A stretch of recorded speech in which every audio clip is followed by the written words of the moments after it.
think that there's something to be said for that. I grew up with Colin, and had a very, we're 6 years apart, so we had a very brotherly relationship, as you can imagine. And, but any time that I've gotten to talk to the guy, one thing I will say, and this is definite, is that he, when he does talk to you, things will resonate with you. And it might resonate within 10 minutes. It might resonate within 10 years. You don't know.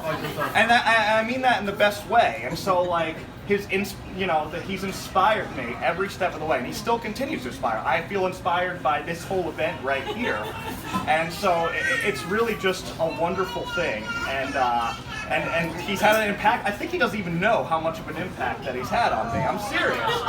He's impacted my moral compass and the sense of right and wrong. I'm sorry. In a good way.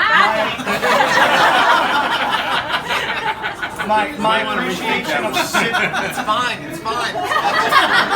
My appreciation of civic duty. Seriously, and also my ambition, and some things, like I said, some things resonated, some things didn't. So he's a risk taker, and you have to appreciate him for that. And I think that's why Lily is the perfect compliment for him, because the first time I met Lily, it was actually, ironically enough, in the Outer Banks. It's funny to point that out. And like, I was kind of in a meandering point in my life. I wasn't really looking to have like fun in the Outer Banks or anything. And then I remember I was like sleep deprived, and she came up and said to me, she's like, "Do you want to go paddleboarding later or sing karaoke?" And I was like, "Okay." She's like, "Oh, all right. I guess you do like fun." And I was like, "You know what? I do." And that resonated with me too. So they both have this amazing ability just to speak to you, and things just resonate. So they're both very inspiring and adventurous people. I guarantee if you spend the day with them, you won't spend the day like watching Netflix or something like that. You'll spend the day going to like some weird thrift shop and then some cafe. And so, it's really both wonderful people. So, that being said, we can't do a toast without a little bit of roasted. I understand that it's well done. So, I hope you guys have prepared for the wrath here. So, one thing about Colin also that's inspiring is he never settles for less. He hasn't settled for less in his career. Clearly hasn't settled for less because he's with Lily. Here. Yeah. And, one of the other things he doesn't settle for less about is his hair. And,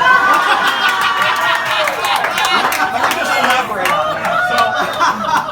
So growing up, and this is true, our mother used to cut our hair. She's a woman of many talents. She cut our hair for years. Shout out to Dorothy Picard. Yeah. She cut our hair, and she did a really good job. I've had I don't get a cut anymore, but I did. I got compliments by her. So, I'm just saying. But, no formal training. Occasionally, you're going to make mistakes. Professionals make mistakes. So, she made a mistake with me when I was really young, and I think I just cried. But she made a mistake with Colin when he was in high school. Talk about the wrong time to make a mistake. So I remember sitting in the living room while she was outdoors cutting his hair. I'm sitting there on on Windows 95 waiting for the dial-up and he comes in and he says, "Mom, do you know who I look like? Stephen Joseph Sofka."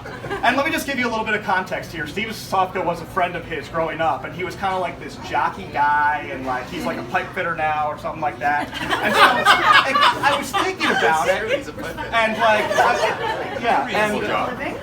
and like, I was just thinking about it, like, that was Steve Sofka at his apex. So why didn't you just lean into it? Because he was a really hunky guy, and like, who knows what could have been, high school could have been like for you.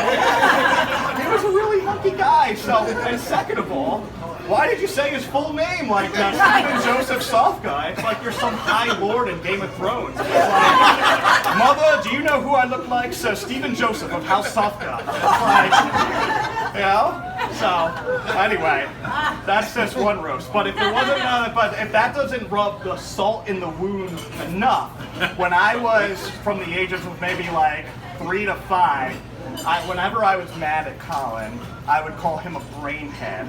So, just for tonight, worst insult possible. For one night only more, Colin, you're a brainhead. Boom! Roasted. Cheers.